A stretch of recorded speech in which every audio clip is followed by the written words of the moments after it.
ప్రేమ నమ్మకము గల యేసు నామములో శుభములు పలుకుతూ నేటి బంగారు పరుగ ధ్యానంలో ఆత్మీయ జీవిత సత్యాలను తెలుపుకుంటూ వాక్య భాగంలో ఒక చక్కని అంశాన్ని be still and know that I'm God, ఊరుకుండి రక్షణ చూడండి అనే మాట మీద కొంత ధ్యానం చేద్దాం. 46వ కీర్తన మరి కొరహపుత్రులు రాసిన దాంట్లో ఎంతో చక్కటి వాగ్దానాలు ఉన్నాయి. వాటి గురించి మనం తలంచుకుందాం.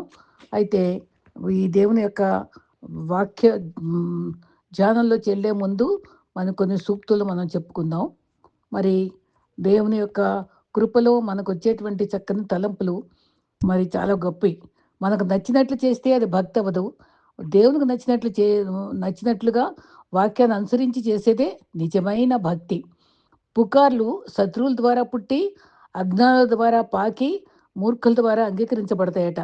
మరి ఈ మూడింట్లో కూడా మనం ఉండకూడదు క్రైస్తవులంగా. తర్వాత దైవ సేవకులకు ఆశీర్వాదకరమైన సందేశాలు ఉంటాయి. నిశ్చయత, దేవుని సేవలు అలసిపోయిన పాదాలు ఎప్పటికీ వృధా కావు. ఆయన వాటిని మనోహరమైన బ్లెస్సెడ్ బ్యూటిఫుల్ ఫీట్గా పిలుస్తున్నాడు. సేవలో దీవెనుంది. ఇతరుల సమాధానము, రక్షణ మరియు నిరీక్షణ ప్రకటించినప్పుడే దేవుడు మన మార్గాలు స్థిరపరుస్తాడు మరియు జీవితాన్ని ఆశీర్వదిస్తాడు. పరిశుద్ధమైన హోలీ నడక మనకు ఉండాలి. సేవని పాదాలు భౌతిక పాదాలు కావు, అవి స్వార్థ కోసం నడిచే మార్గాలు. దేవుని వాక్యాన్ని చాటి చెప్పే పాదాలు ఆశీర్వాదకరమైనవి. అయితే మనము మనల్ని వెంటనే చంపకుండా మొదట మోసం చేస్తుంది సైతాను, పాపం కూడా. తర్వాత మలినం చేస్తుంది, తర్వాత నాశనం చేస్తుంది. మనం జాగ్రత్త పడాలి. తర్వాత ఎన్నో రాత్రులు ప్రార్థించే విశ్వాస వీరుల జీవిత గాథలు మనం ఎప్పుడూ ఆలోచించుకోవాలి. మరి బతకటం వేరు, జీవించటం వేరు. బతకటం ప్రాణం మాత్రమే ఉంటుంది, జీవించటం అయితే సంతృప్తి, అనుభూతి ఉంటుంది. అందుకే సంతృష్టి సహితమైన దైవభక్తి లాభదాయకం అంటాం.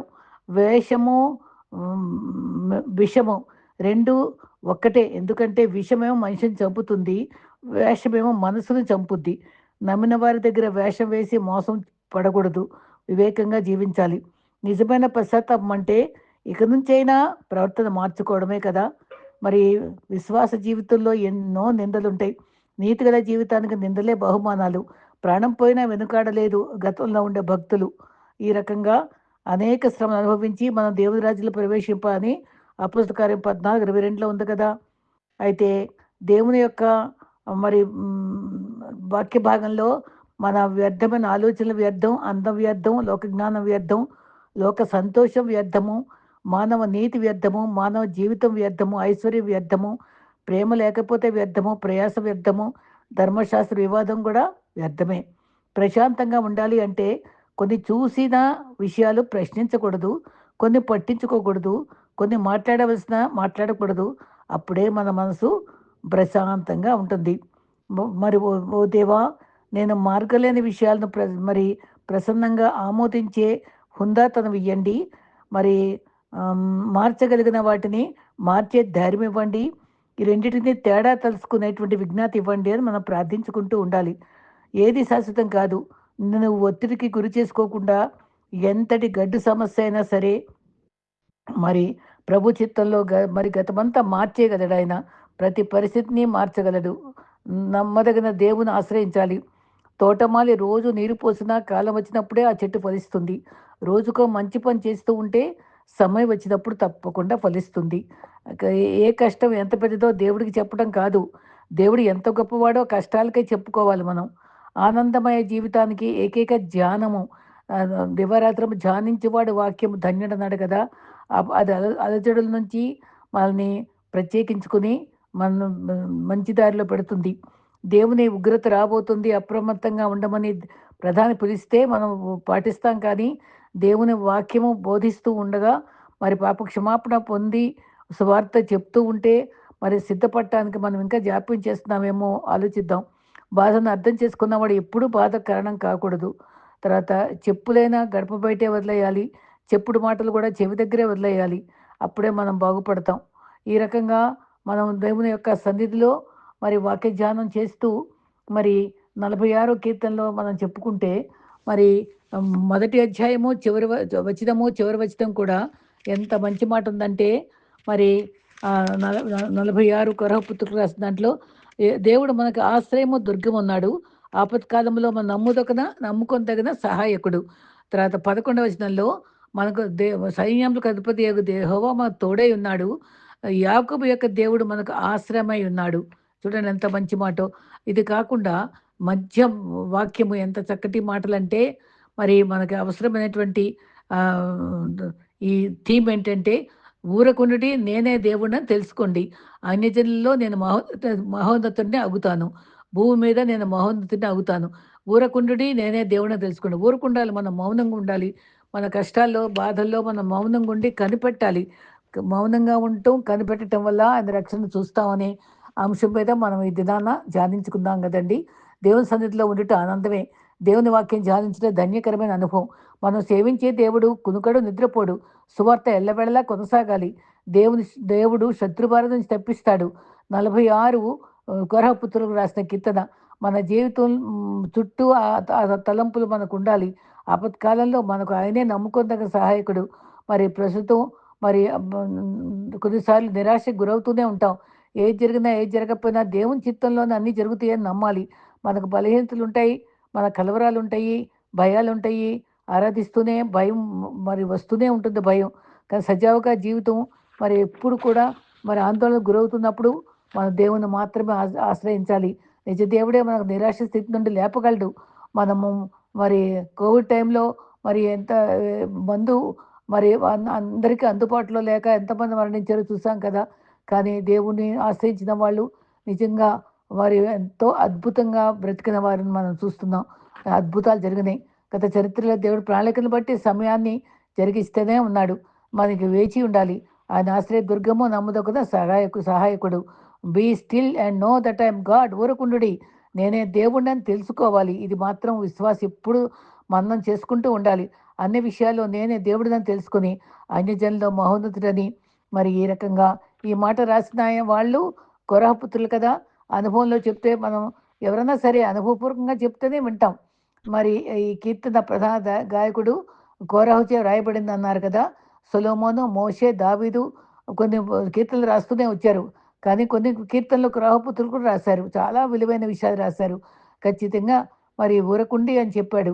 సంఖ్యాకాండంలో ఈ వీళ్ళ కథ చాలా స్పష్టంగా ఉంది. మోషే కాలంలో కోరహు అని ఆయనున్నాడు. వాళ్ళ బంధుత్వం ఉంది. మరి సంఖ్యాకాండం 3వ అధ్యాయంలో ప్రధాన యాజకుల్ని పనులు కొన్ని అప్పగించాడు. వేరే వేరే పనులు ఒక్కొక్కళ్ళకి అప్పగించారు. ఎవరికి అప్పగించినా వాళ్ళు చేయాలి కదా! దేవుని ఆజ్ఞలు పాటించాలి. నేను ఇది చేయాలి, ఈళ్ళకెందుకు ఇంత మంచి పనిచ్చారు, మాకెందుకు ఈ పనిచ్చారని ఎవ్వరు కూడా అడగకూడదు.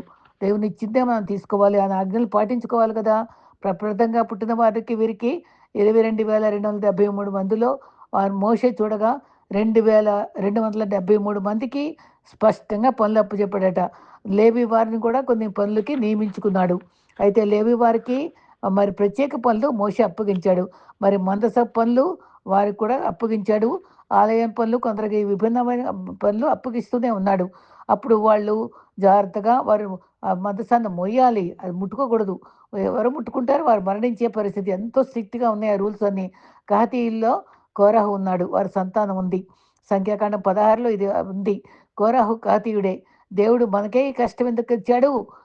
మరి వేరే వాళ్ళు ఎందుకు సుఖపడుతున్నారు? లేవీయులందరూను మనము ఈ వంశంలో ఉన్న వాళ్ళమే కదా! మోషేయే కదా గొప్ప దేవుడు అని వీళ్ళందరూ సణుక్కోవడం మొదలుపెట్టారు. ఒకడు సణుక్కుంటూ 250 మంది పోగేసి వాళ్ళందరూ కూడా మోషేకి విరోధంగా మాట్లాడటం జరిగింది. దేవుడు అటువంటి మనస్తత్వాన్ని ఎప్పుడూ ఇష్టపడ్డు. మోషేకి ఎదిరించే వారిని మరి దేవుడు కోపం వచ్చింది. అయితే దేవుడిని పరీక్ష పెట్టాడు. 250 మందిని మోషే ఎదిరించే వారిని ధూపం తెమ్మన్నాడు. అప్పుడు సమర్పించిన ధూపం ఏం జరుగుతుందో చూద్దాం అన్నాడు. సంఖ్యాకాండం 16:16లో ప్రతివాడు ధూపార్తులను దేవుని సన్నిధికి తేవాలన్నారు. అహరోను కూడా చెప్పాడు. తను కూడా లేవీయుడే కదా! ఆ ధూపం అంగీకరిస్తే మరి సరి. లేకపోతే భూమి బద్దలు చేయబడి అది అక్కడ మరి లోపల పడిపోయి మరణిస్తారని కూడా ఆయన జ్ఞాపకం చేశారు. అయితే భూమి నెరలు విచ్చుకోగా వీళ్ళు చేసినటువంటి తప్పును బట్టి, వీళ్ళ సణుగును బట్టి 250 మంది కూడా కొరహు వంశీయులందరూ వారు చనిపోవడం జరుగుతుంది. సంఖ్యాకాండం 16:31లో వారి పిల్లలు, పెద్దలు మరణించడం చూశారు. మరి వీళ్ళు కోరహు పుత్రులు మాత్రం వాళ్ళ భార్య, అక్కడ మాత్రం వాళ్ళు చేసిన సమ్మతింపక వారు దేవాలయంలో దాక్కున్నారట. అందుకని వాళ్ళు రక్షించబడ్డారు. దావీదు వారి మధ్యకారులు మరి వాద్యకారులుగా కోరహ పుత్రుల్ని దావీదు కాలంలో చాలా ప్రత్యేకించుకుని వాళ్ళని గౌరవించి ఆ పని అప్పచెప్పారండి. స్తుతించేవారుగా ఉండేవాళ్ళనమాట. ఈ రకంగా దేవుని ప్రశ్నించేవారుగా ఉండకూడదు. మనం కూడా అది జ్ఞాపకం. దేవున్ని ఎదిరించకూడదు. దేవుని చిత్తానికి లోబడాలి. వీరు చాలా విలువైన విషయాలు రాశారు. 46 కీర్తన చాలా అద్భుతమైన కీర్తన. దాంట్లో ఊరకుండండి, రక్షణ అనుభవించాలి, వ్యతిరేకంగా మాట్లాడకూడదని మనకు కూడా ఎంత చక్కటి మాట అంటే సముద్రం ఘోషించినా, మరి ఎన్ని రకాల కెలామిటీస్ జరిగినా మనం దేవుని దూషించకూడదు. మరి ద్వితీయోపదేశకం 14, 13లో భయపడొకటి, దేవుని నిలిచియుండుడి, దేవుడిచ్చిన రక్షణ చూడండి. ఎంత శ్రమ ఉన్నా భయపడకూడదు. ఆశ వదులుకోరాదు. ఊరకుండుడి, దేవుని రక్షణను చూడండి అని చెప్పారు. మనకు మాత్రం కష్టాలున్నాయి. ఇతరులేమో తలుస్తాం కానీ ఎవరికి తగ్గ కష్టాలు ఆళ్ళకుంటూనే ఉన్నాయి. కానీ ఎవరు దేవుణ్ణి ఆశ్రయిస్తే వారు తప్పకుండా మేలు పొందుతారు. ఆ దేవుడు వాళ్ళని ఉన్నతమైన స్థితిలో ఉంచుతాడు. మరి ఊరకుండాలి, హృదయం కలవరపడనీయకూడదు. 103వ కీర్తనలో కూడా నా సన్నిధి నీ నుండి తొలగిపోకూడదన్నాడు. దేవుని పరిశుద్ధ నామం సన్నుతించాలి. ఏదైనా దిగులు పొందితే దేవునిపై విశ్వాసం కోల్పోకూడదు. ఆయన గొప్పతనాన్ని తక్కువ చేయకూడదు. చిన్న చిన్న సమస్యలకే దేవుని ప్రశ్నించకూడదు. వ్యతిరేక భావాలు మాట్లాడకూడదు. శాంతి కోల్పోకూడదు. అందుకనే 1 పేతురు 5లో 6, 7లో దేవునియందు దీన మనస్కులై ఉండాలి. నీ చింత ఆయనపై వేయాలి. నీ చింతను మనం మోసేవారిగా కాదు. అందుకే ప్రయాసపడే భారం మోసుకున్న సమస్తమైన వారులారా నా యొద్దకు రండి, మీకు విశ్రాంతి ఇస్తా అన్నాడు. మరి ఉదాహరణగా మరి వాటర్ బాటిల్‌ను మనం ఎక్కువసేపు మోస్తే మనకు బరువుగానే ఉంటది. నొప్పి కలుగుతుంది. చిన్న చిన్న బరువులే బరువుగానే ఉంటాయి. కానీ అది మరి ఆ రకంగా మనం యుద్ధంలో మరి యెహోవాదే అనే మనం మన మన సమస్యల్లో ఆయన్ని యెహోషాపాతు కూడా నీవు మా దిక్కని అడిగినప్పుడు ఎంత ఆయన పక్షంగా యుద్ధం చేశాడు. వాళ్ళ పక్షంగా విజయం ఇచ్చాడు. ఎన్నో యుద్ధాల్ని దేవుడు ఇంటర్ఫియర్ అయ్యి చక్కటి విజయాన్ని ఇవ్వటం మనం గమనిస్తూనే ఉన్నాం. మన చిన్ని చిన్ని సమస్యలను కూడా ఆయనకు అప్పచెప్తే మన పక్షంగా ఆయన సాధించి పెట్టి మన సంతోషాన్ని ఇస్తాడు. మరి ఓల్డ్ టెస్టిమెంట్‌లో మరొక నోవా జీవితం కూడా చూసుకుంటే ఆదికాండం 6:5లో మరి చెడుతనం అధికంగా ఉన్నప్పుడు దేవుడు గమనించుకుని నోవా జీవితాన్ని గమనించి యథార్థవంతుడైన నీతిపరుడని తను ఎన్నుకున్నాడు. తనకు పని అప్పచెప్పాడు. మరి ఎన్ని 120 సంవత్సరాలు ఆ యొక్క ఓడను తయారు చేయడానికి శ్రమించాడు కుటుంబంతో సహా. శ్రమ కలుగును ధైర్యం తెచ్చుకోమన్నాడు. అది శ్రమే కానీ తను ఓర్పుగా దేవుని మాట ఆలకించాడు. దేవుని దృష్టి కృప పొందినవాడయ్యాడు. నిందారహితుడిగానే జీవించాడు. నోవా జీవితం నీతిపరుడుగా నిందారహితుడిగా జీవించినందుకు ఏ తప్పు చేయలేదు. దేవుడు కృప పొందటం ఎంత గొప్ప అద్భుతం. లోక మరి వ్యతిరేకించినా తను ఎప్పుడు కూడా సణుక్కోలేదు. మరి నో మరి 7:1 తర్వాత నోమా ఈ తరం వారందరిలో నీతిమంతుడు అన్నాడు. ప్రవేశించమన్నాడు. తర్వాత వాడు నిర్మించడానికి సమయం తీసుకున్నాడు. దేవుని సంఘం నిర్మించాలంటే మరి పనివారు దొరకరు నిజంగానే. మరి కోరహ కుమారులు పితరుల పాపం చేయక వాళ్ళందరూ దేవునికి వ్యతిరేకంగా ఉండకుండా దే స్తుతించే వారిగా ఉన్నారు. మంచి మాటలు రాశారు. ఊరకుండి నేనే దేవుడిని తెలుసుకోవాలన్నాడు. ఒక సంవత్సరం అంతా నోవాహు ఆహ్, సంతానం అంతా ఓడలో ఉన్నారు. 150 రోజులు నీరు భూమిపై అల్లలాడింది. మెల్లగా నీరు తగ్గింది. తర్వాత వారు అంతకాలం ఓడలోనే ఉండటం గమనార్హం. ఓర్పుతో ఉన్నారు. దేవుడు ఆ ప్రదేశంలో ఎక్కడ ఉంటే అక్కడ ఉండమంటే అక్కడే ఉండి దేవుడు వాళ్ళని జ్ఞాపకం చేసుకున్నాడు. అప్పుడు ద్వారం తెరవబడింది. ఒక వ్యక్తి దేవునికి భయభక్తులు కలిగి ఉండటం వల్ల కుటుంబం అంతా దీవించబడి రక్షించబడద్ది. మన గొప్ప తండ్రి మనకున్నాడు, మర్చిపోడు. మన క్రియలు సువాసన క్రియలుగా దేవుని ఇంపైన ధూపంగా మన యొక్క క్రియల్ని గమనించుకునే దేవుడు. బీ స్టిల్ గాడ్ సేస్ ఊరకుండుట కష్టం. మరియ మార్త జీవితంలో మరియ ఎంతో నిదానంగా, నిబ్బరంగా పదాల దగ్గర నేర్చుకొని ఊరకుండా నేర్చుకుంది. కానీ కంగారు కంగారుగా మార్త హడావిడి పడింది. కానీ మౌనంగా ఉండటం అవసరం. కీర్తనలో మరి ఎర్ర సముద్రం ఒకవైపు ఉంది. ఫరో సైన్యం ఒకవైపు ఉన్నప్పుడు అక్కడొచ్చింది ఈ మాట. ఊరకుండమన్నాడు, మౌనంగా ఉండమన్నాడు. 10 కమాండ్మెంట్స్‌లో ఎంత గంభీరంగా మోషే చెప్తాడండి. ఊరకుండి రక్షణ చూడండి. బీ స్టిల్ మీరు కంగారు పడొద్దు, కలవరపడొద్దు అని చెప్పాడు. ఎన్నో జవాబులు కోరుకుంటాం, వేచి ఉండాలి. యెషయా 55, 8, 9లో నా తలంపులు మీ తలంపుల వంటివి కావు. మరి జీవితాన్ని మనం చూస్తాడు. మన పట్ల పనిచేసే పనిలోనే ఉంటాడు. గమనించుకునే ఉంటాడు. అసాధ్యాలు సుసాధ్యాలు చేయగల దేవుడు. విశ్వాసం కలిగి ఉండాలి. వేగంగా పనులు జరగవు. ఆలస్యం అవుతాయి. తగిన సమయంలో జరుగుతాయి. అందుకనే ప్రసంగి 3:1 ప్రతిదానికి సమయం కాదు, ప్రతి ప్రయత్నానికి సమయం ఉంది అన్నాడు.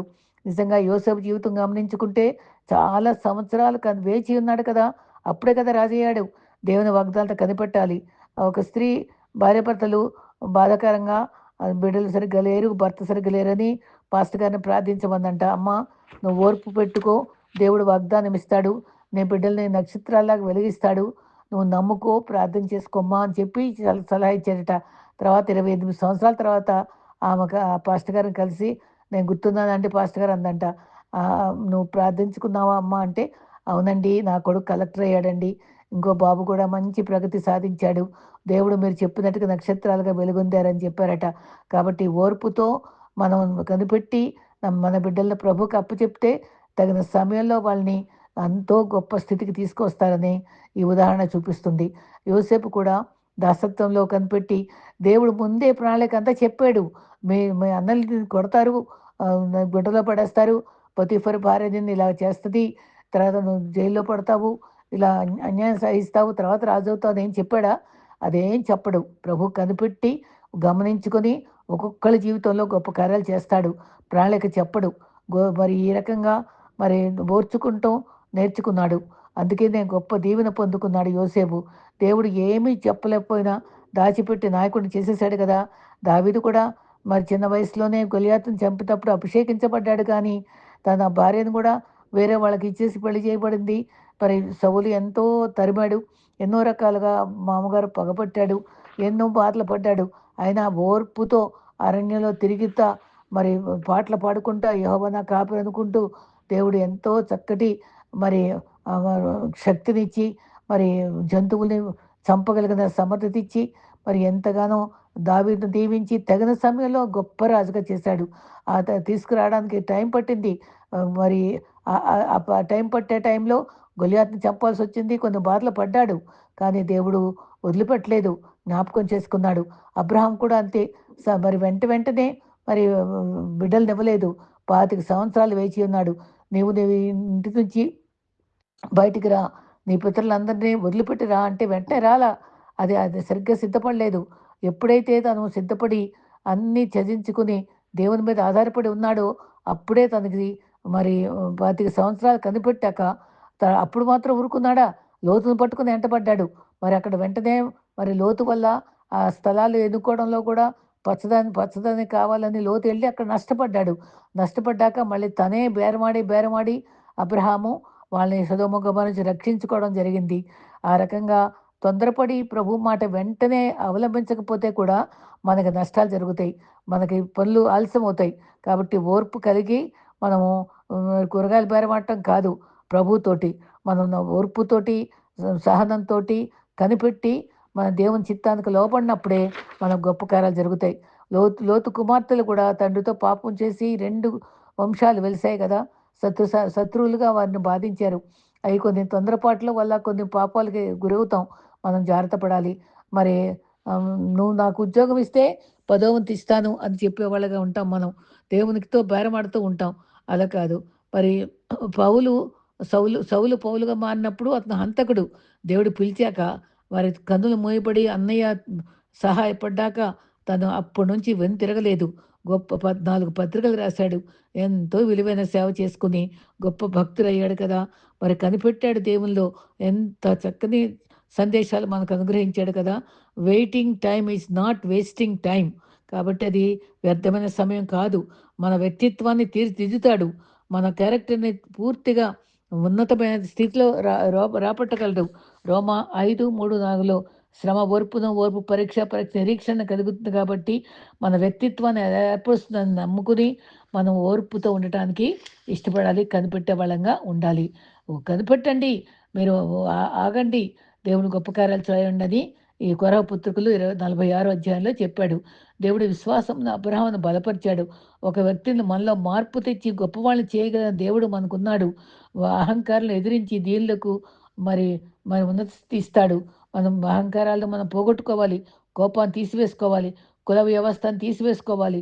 కుల గర్వాన్ని, అహంకారాన్ని తీసేసుకోవాలి. ఒక్కోసారి చదువును బట్టి, జాబును బట్టి, బలగాన్ని బట్టి అహంకారం కలుగుతుంది. అవన్నీ ఉంటే దేవుని దీవెన దొరకదు మనకి. ఉద్యోగ సభల్లో ఒకసారి మరి నేను మీకు అరేంజ్ చేసేస్తానండి. మీరొచ్చేసేయండి మెడికల్‌కి అన్నారట ఒకాయన. అంతా తీరా వచ్చిన తర్వాత వీసా రాలేదట. అప్పుడు ఈయన మోకరించి ప్రార్థన చేసినప్పుడు, నేను చేయగలనని చాలా అతిశయపడ్డావు. తగ్గించుకొని ప్రేయర్ చేయలేదని ప్రభు నేర్పాడట.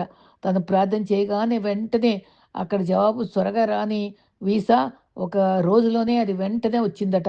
అప్పుడు ఈయన సరిచేసుకున్న అనుభవాన్ని బట్టి, "ప్రభువా నన్ను క్షమించు. నేను అతిశయించాను. నేను చేయగలనని నేను ధైర్యంగా ఉన్నాను" అని ఒప్పుకున్నారట ఆ పాస్టర్ గారు. అలాగే మనం కూడా ఏ విషయంలో అతిశయించినా జవాబు పొందలేమండి. దేవుడు తప్పకుండా మరి మరి తగిన సమయంలో అంటే హెచ్చించేటట్టుగా దీన మనసుకులా ఉండాలని పేతురు కూడా మనతో చెప్తూ ఉన్నాడు. కాబట్టి దేవుడు అహంకారం తీసివేసి మరి మనల్ని మరి గొప్ప స్థానంలో ఉంచుతాడు. ప్రభువా నీ మీద ఆధారపడతాను. ఏంటంటే ప్రతి పని కూడా ఆయన మరి రోమా 8:28లో ఆయన చిత్తంలో ప్రతీది కూడా సమకూడి జరుగుతాయని మనం నమ్మి ఓర్పుతో మనం కనిపెట్టాలి.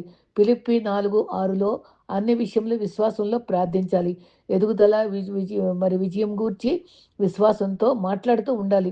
జీవ మరణాలు మన నాలుకపై ఉంటాయి. ఒక స్త్రీ అంట మరి మరి భర్త డబ్బు సరిగ్గా సంపాదించకపోతే తర్వాత ఆ! మరి దుబాయ్ ఎళ్లి సంపాదించు బంగారమును, డబ్బులు అనంటే ఏం చేత కాకుండా ఏడుస్తా ప్రార్థన చేసుకున్నప్పుడు మళ్ళీ వెనక్కెళ్ళి జీవ మరణాలు నీ భార్య నోట్లో ఉన్నాయి. తనని జీవము మంచి మాటలు పలకమను. వెళ్లి ప్రార్థన చేయండి అని చెప్పి వెనక్కి పంపించాడంట దేవుడు.